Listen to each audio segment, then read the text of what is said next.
Thank you, Dr. Kasturi, for those kind words, and thank you for having me over. I'll be speaking on botulinum toxin injections for face rejuvenation. I have no financial disclosures to make. So whenever we look at the face, the eyes are the chief seat of beauty, and the periocular area is what strikes us first. And also, unfortunately, the aging changes are seen first in this area because the skin is thin and there is hardly any subcutaneous fat. And therefore, the wrinkles are appearing earlier in this area.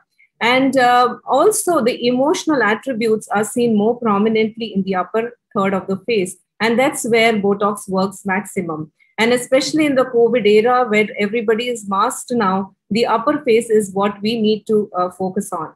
Now, as we know, as the face ages, the skin becomes thin, there is loss of collagen, there is also deflation and descent of the superficial as well as the deep fat pads in the face. And there are structural changes and bony changes that occur with aging. And whenever you assess a patient for any aesthetic indication, you must keep in mind the gender differences. You must know what is normal feature in a male and a female aesthetics so that you don't feminize a male face and vice versa. And remember, for Botox, the doses are a little higher in cases of male. Now, as I said, you must assess the face as a whole. Even if the patient comes to you only for forehead wrinkles or glabellar wrinkles, treating one area can lead to patient dissatisfaction. You must point out the other areas to the face and make a plan collectively. Also, you must know the lifestyle and profession of the patient. We have sometimes dancers, Bharatanatyam dancers coming to us, and they need the upper face expressions. And if you knock that off, it can affect them professionally. And most important is know the patient's aesthetic goals, because you cannot make everybody look like top-end models or, give them fox brows. They may not be able to carry it or be comfortable with that look. And the commonest problem that we have in aesthetics is the patient not having identity issues after the procedure. So you see a sad appearing face, you give Botox to those muscles and you give them an arched eyebrow, giving them a surprising appearance. That can be a problem in these cases.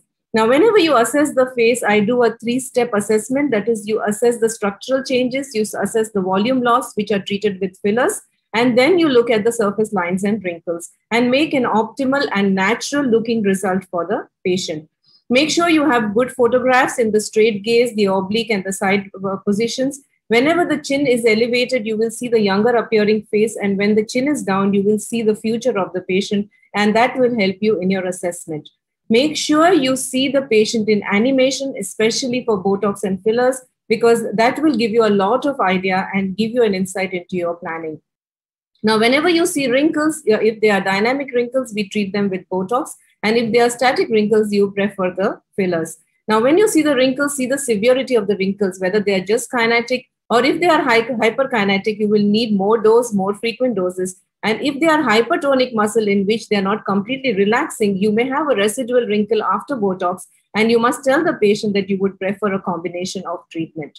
Now, looking at this lion's face, you know he is angry because you can see the thick corrugator muscle here. And therefore, these muscles give you the facial expression and the emotional attributes to the face. And that is what you need to assess in your pre-procedure assessment. Like this face is looking sad because you know the corrugator procedure is acting. The depressor anguli oris is pulling the angle of the mouth down and the mentalis is pulling the chin up. Whereas this face is happy because the angle of the mouth is up because of the orbicularis, because of the zygomaticus major, and the orbicularis and the zygomatic are pulling the cheek up and narrowing the eye. Now, you must rule out surgical indications first. Like in these two patients, they have very thick eyelids. You cannot expect to lift the eyebrow so much with Botox or fillers and give them a good appearance without surgical correction. Now, coming to Botox per se, it has been there for years together. Since the 1970s, we have Botox being used for strabismus and dystonias, and now it is widely used in aesthetic indications. It is produced from Clostridium botulinum, and the commonest exotoxin that is available is the type A toxin that we use, which is the most potent and lasts the longest. And it is a protein which is purified, stable, and in the crystalline form. We no longer we no longer refer it as Botox because now we know that there are other products like Dysport and Xeomin available in the market. And therefore, we like to use non-proprietary names in the aesthetic literature like onabotulinum toxin for Botox, ebobotulinum toxin for Dysport, and incobotulinum toxin for Xeomin. And you must remember that the toxin units are not interchangeable in these products. So if you're using a 20 units of Botox, it may not be equal to 20 units of Dysport. Now, coming to the molecule per se, the molecule of Botox by Allergan has got two components, the protein, the neurotoxin component, which is 150 kilodalton, and the other associated proteins, which stabilizes the molecule. These associated proteins are present in Botox and Dysport, but not in Xeomin. But the 150 kilodalton neurotoxin is present in all three, and therefore you can have neutralizing antibodies to the neurotoxin in all three products. Now, coming to the mechanism of action of Botox, it prevents the release of acetylcholine from the presynaptic terminal, and that is how it blocks the neuromuscular junction. So the Botox first gets internalized, it inhibits the SNARE protein and prevents the release of acetylcholine. So the effect is seen about 4 to 7 days after the injection, and the muscle paralysis is reversed after 2 to 4 months. You must tell the patient that the effect will be seen only for 3 to 4 months, because after that, the collateral axonal sprouts come over in the presynaptic terminal and the effect goes off. Now, there has been a lot of talks about antibodies. Let me tell you, it is very, very rare. Whenever you have a patient who is a non-responsive patient to Botox, do not attribute it to the antibody formation. You must reassess your technique, your dosage, your storage, and your dilution, which are the commoner problems for non-response compared to immunogenicity. Now, always make sure that you give the smallest possible dose and maximize the time interval between the doses, because don't try to give the next dose within the 3 months, because then you have higher possibility of immunogenicity. Make sure you have an informed consent. You have to tell the patient the temporary nature of the correction, and also precise documentation, how many points you want to give, how much you want to give before the procedure. I like to give the patient post-procedure instructions in a written format so that there is no confusion.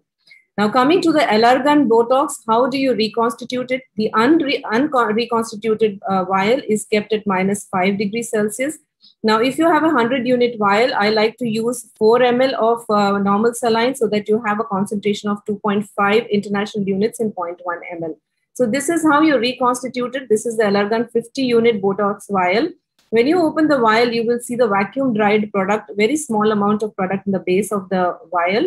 And then I'm injecting 2 ml of normal saline. Make sure that you don't create too much twirling or too many bubbles, because the molecule is very delicate. And then gently turn it and you will find a clear colorless solution. You take it in a 1 cc tuberculin syringe. And I like to use a 30 gauge needle for the injections. Now, out of all the contraindications, I would say the commonest and most important is acne. Many a times patients have active infection on the face. You must not give the injection at that time. I like to make the patient contract the muscle, because then you can see the wrinkles better. There is also increased uptake of the toxin when the patient contracts. Aim to weaken the muscle, not to paralyze it, and patients are reassessed after 2 weeks. The commonest indication is glabellar frown line like this, and the muscles responsible are procerus, corrugator, and the depressor supercilii and the middle part of the orbicularis. Now, as already Shilpa has told us, the corrugator head is deep, the procerus is a deep muscle, so inject deeply. Because if you go superficial, the frontalis is lying over it, and if you knock off the frontalis, that is the only elevator of the brow, and you will cause a brow droop. So these are the common points that you give. You give 1 point at the procerus, you give 1 at the head of the corrugator, and 1 at the tail of the corrugator. Make sure you don't knock off the frontalis. So this is how the injection is given. Make the patient frown, and then I like to hold the muscle in my hand and give the injection in the muscle. For procerus, go half needle inside, aspirate, and then inject. For the head of the corrugator, keep your finger at the orbital margin so that you don't have diffusion inside the orbit, because that can cause a levator paralysis and ptosis. And when you go to the tail, you make sure that you are very superficial so that you do not have problem with diffusion inside the orbit. Now, when you have glabellar folds, you see what kind of pattern it is. U pattern is the commonest, where the procerus and corrugator is injected. When you have a very strong muscle, like in this case, you will have a V pattern where you need to inject more into the corrugator muscle. When the procerus and frontalis balance each other, you just need to inject into the corrugator and the middle part of the orbicularis, which gives you this converging arrow appearance. And when you have this omega pattern, your frontalis is also acting. So you need to go a little higher and give the frontalis and corrugator and procerus need not be given in this kind of a pattern. Inverted omega pattern, you have the nasalis and the procerus more active along with the corrugator, which needs to be injected. Now, whenever you knock off one set of muscles, the other set will get hyperactive sometimes. And therefore, when you knock off the glabella, sometimes your nasalis becomes overactive and you may have bunny lines. As I said, don't over dilute because then the diffusion will be more and you may have a ptosis. Depth of injection is important and do not massage post-injection. Now, coming to the crow's feet, again, this is because of contraction of the lateral orbicularis. The upper part of the lateral orbicularis is also a brow depressor, and therefore, when you give an injection there, the brow will get elevated, which is a desired effect. Now, this also, again, has various patterns like the full fan, the upper lid, lower lid, and the central. The full fan and upper lid are desirable. They are easy to do. When you come to the lower lid, make sure that you don't go below the Frankfurt line, that is the line joining the tragus and the inferior orbital margin, because then your zygomaticus major insertion is there. And if you inject that, you will have a lip ptosis, and that will create a problem with the smile. And also the orbicularis is a superficial muscle and the zygomaticus major is a deep muscle. So inject very superficial, inject diluted doses, inject very little quantity. If you have more of the wrinkles in the lower part, then you prefer to do fillers and do not do too much of Botox in that area. So this is how it is done. Keep 1 centimeter away from the lateral orbital margin and make sure you don't go below the Frankfurt line. Now, whenever your zygomaticus major is knocked off, your zygomaticus minor can get overactive and you will have increase in the nasolabial fold sometimes, which can also be a problem. And sometimes when you recurrently give to the lower orbicularis, your zygomaticus major can become hyperactive, causing this kind of a chipmunk appearance. Now, your orbicularis muscle is also responsible for lymphatic drainage, and therefore, if you knock off that muscle, sometimes your lymphatics can get affected and cause accentuation of the eyelid bags. So these are the points that you must remember. Now, coming to the forehead lines, that is the frontalis muscle overaction. The frontalis has a bimodal action. That is, the upper part of the frontalis brings the pretracheal line down, and the lower part is what causes the brow elevation. So keep your injections in the upper part so that you do not have a brow droop, which is the commonest complication of a forehead injection. Keep your injections, and also do not come 2 centimeter. Keep the 2 centimeter area above the orbital margin clear of the injection so that you don't cause a brow droop. We don't go outside the mid-pupillary line because you want the lateral part of the brow to be raised and give that arched appearance. If you go too laterally, you will have this kind of a caveman appearance. But sometimes in some patients, they have fibers even lateral to the temporalis fusion line. In that case, they can have this kind of a Spock appearance after injection. And these patients need a very low dose, even lateral to the temporal fusion line, to prevent this kind of a Spock appearance. Now, another indication of Botox is eyebrow elevation. The points are the same as the glabellar lines. You also give some injection in the lateral orbicularis to elevate the brow. I like to combine that with the filler so that you have even fullness in the filler, and that is a desired appearance. In the lower face, I prefer fillers to compared to Botox. But the commonest indication I use Botox is for platysmal bands as well as for masseter hypertrophy, so that your square appearing face into a more oval face. Another useful indication is this kind of a jelly rolls where you have orbicularis rolls in the lower eyelid.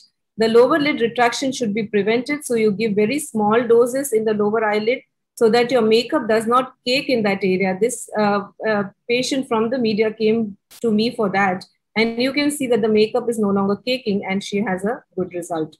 Most of the time, I like to combine the filler with the Botox to give a good effect. You must aim to give a natural appearing result, not results like this with a frozen face and shiny skin. And that is all for today. Thank you very much for your kind attention.